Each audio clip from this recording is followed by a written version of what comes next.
All this week, we're helping you get back into the swing of things. Hard to believe it's time for back to school. This morning, we're taking a look at the shrinking number of students in Rhode Island. That's right. We actually crunched some numbers from the National Education Association for the past 10 years, and here's what we found.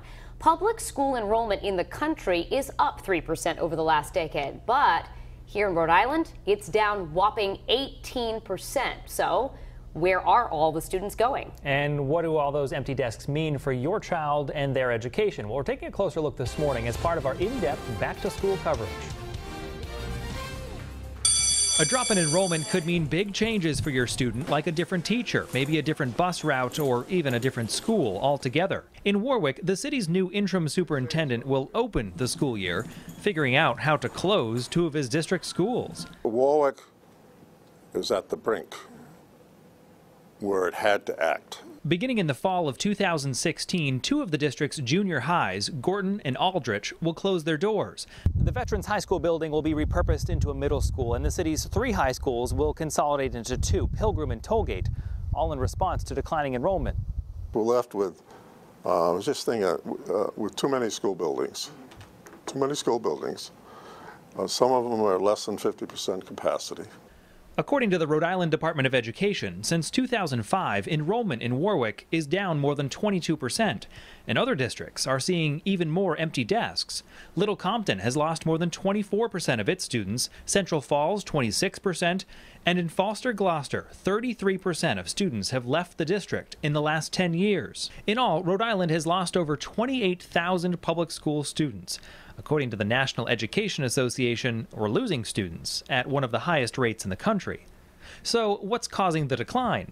Larry Pirtle is the president of the NEA Teachers Union in Rhode Island. You get a look at the overall view of an elderly population, people growing older, not having children. I think students graduate from high school and college in Rhode Island and leave looking for jobs, so it's an economic factor. So I think, it's all intertwined, and we have to address all those. The state's Department of Education says another big reason for dropping enrollment, alternatives like charter, technical, and private schools. We checked and found in the past 10 years, the number of charter schools in the state more than doubled, from 11 to 28. When they leave, the money follows the student, but the cost savings to the district doesn't go down because you still have all the requirements of busing, again, special needs, same amount of teachers, etc. So if that continues, then there's going to be a financial hit to the regular public schools and programs could get cut. One of RIDE's recommendations for dealing with the drop in enrollment could mean major changes for students and their families, consolidating schools by region. I mean, people, again, like their schools, like their districts, but they need to start looking at it now and not wait 5 or 10 years. Now, Pirtle tells us there are things districts can do before it becomes statewide regionalization, like combining special education services. He also says the teachers union will be working with state lawmakers to come up with a funding formula to help districts adapt to that declining enrollment. And there's much more about the declining student enrollment numbers on our website. You can use our interactive to see a district-by-district breakdown over the past 10 years and check out our parent guide. That's where you find school calendars, immunization requirements, and bus routes. It's all the information you need to know at WPRI.com.